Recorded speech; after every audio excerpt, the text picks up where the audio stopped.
In today's video, I'm going to teach you how to check Stockx fees.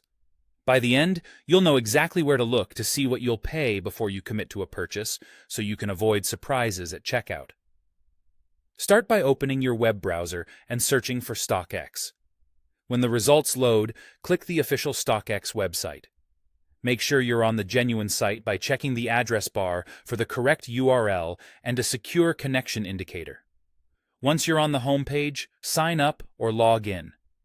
Logging in matters because fees can vary based on your location and account settings, and the site needs that information to calculate an accurate total. If this is your first time, take a moment to add your shipping address and preferred payment method in your account, so the fee preview reflects your real costs. Next, choose the product you're interested in. You can use the search bar or browse by category. When you land on the product page, you'll see options to buy now or make offer. Buy now locks the current lowest ask, while make offer lets you place a bid and wait for a seller to accept. Either path will let you preview fees before you confirm anything, so pick the option you prefer. Depending on the item, select the variation that fits your needs, like size, color, or other specifications, and then continue. Variations can affect the item price and availability, so double-check you've chosen correctly, especially for sizes that run differently across brands. Now proceed to review your order. This is the key screen for checking fees. You're not committing yet.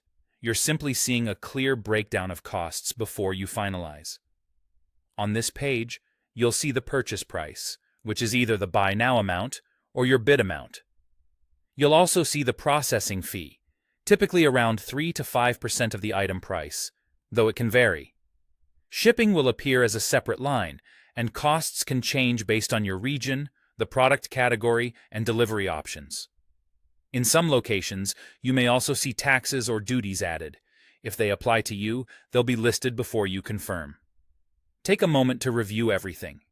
If the total looks off, confirm that your shipping address is correct, the variation is right, and you haven't inadvertently selected a different size or model. You can switch between buy now and make offer to compare totals and adjust your selection if needed. That's it. By following these steps and reviewing the order page, you'll always know your Stockx fees before you proceed.